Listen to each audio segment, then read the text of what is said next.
آج ایک بندہ چوری کرتا ہے، ڈاکے مارتا ہے، ظلم کرتا ہے، جور و تعدی کے بازار کو گرم رکھتا ہے، اپنی طاقت کے بل بوتے پر، اقتدار کے بل بوتے پر، اپنی اثر و رسوخ کے بل بوتے پر، اپنے منصب کے بل بوتے پر وہ کمزور کو دبا لیتا ہے، غریب کی گردن مروڑ دیتا ہے، غریب اس کے سامنے بات نہیں کر سکتا، اور ساری زندگی وہ ڈاکو، وہ چور، وہ بدماش، وہ غنڈا، وہ اشتہاری دندناتا رہتا ہے، اور اس کو نہ کوئی عدالت پکڑتی ہے اور نہ قانون اس کی گرفت کر سکتا ہے، اور نہ بستی میں، محلے میں، گلی میں اس کے سامنے کوئی آواز اٹھا سکتا ہے،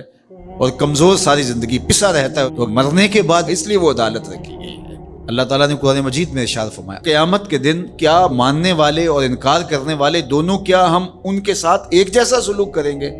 ما لکم کیف تحکمون، یہ تم کہاں سے فیصلہ لائے ہو، یہ بات تم نے کہاں سے گھڑ لی ہے؟ مرور زمانہ کے ساتھ جو مسلسل مشق ہوتی ہے تمہاری اس دنیا کے اندر، اس سے تم سمجھتے ہو کہ ایسا ہوگا، لیکن ایسا ہوگا نہیں۔ وہ ایک الگ نظام ہے، اور اس نظام میں آپ کو ایک ایک چیز اللہ کے حضور لے کے پیش ہونا ہوگا۔ تو کہا واتقوا یوماً، اس دن سے ڈرو، لا تجزی نفس عن نفس شیئا، کوئی جان کسی جان کی جزا نہیں بنے گی، کوئی جان کسی جان کا بدلہ نہیں بنے گی کہ اس جگہ مجھے رکھ لو۔ کوئی بننا بھی نہیں چاہے گا،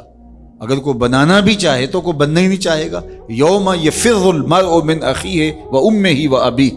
اس دن باپ بھی کہے گا کہ میں اس کا ذمہ دار نہیں ہوں، بیوی کہے گی میں اپنے شوہر کی ذمہ دار نہیں ہوں،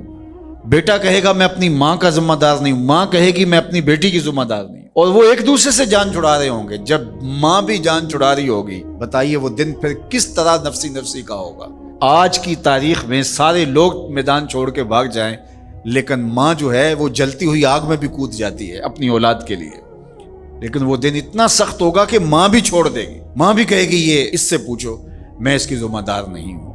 اللہ اکبر۔ تو کہا وہ دن آنے والا ہے، آج تم نے دنیا کے اس رویے سے اور اس طرز زندگی سے، اور جو تم زندگی گزارتے ہو اس سے تم نے یہ نتیجہ نکال لیا ہے کہ آخرت میں بھی ایسے ہی چلے گا، تو ایسے نہیں ہے۔ اور اگر آپ ناراض نہ ہوں، بعض اوقات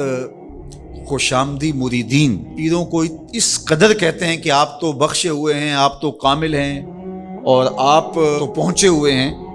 اور وہ سن سن کے بچپن سے جب آنکھ کھولتا ہے وہ شہزادہ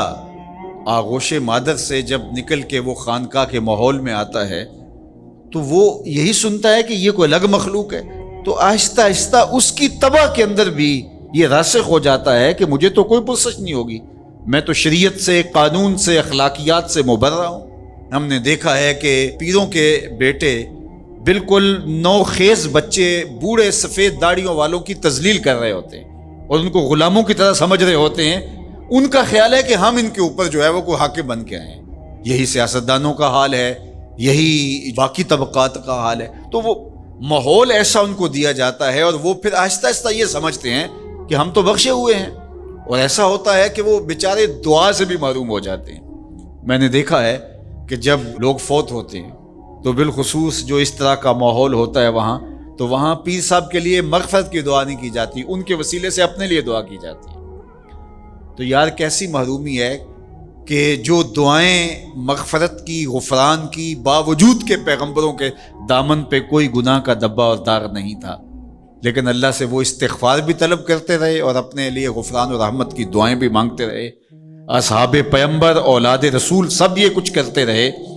لیکن آج جو ہے وہ مجھے اچھی طرح یاد ہے کہ ایک دفعہ ہم کہیں فاتحہ پڑھنے گئے، بہت پرانی بات بھی نہیں ہے، کوئی 10 سال پرانی بات ہوگی،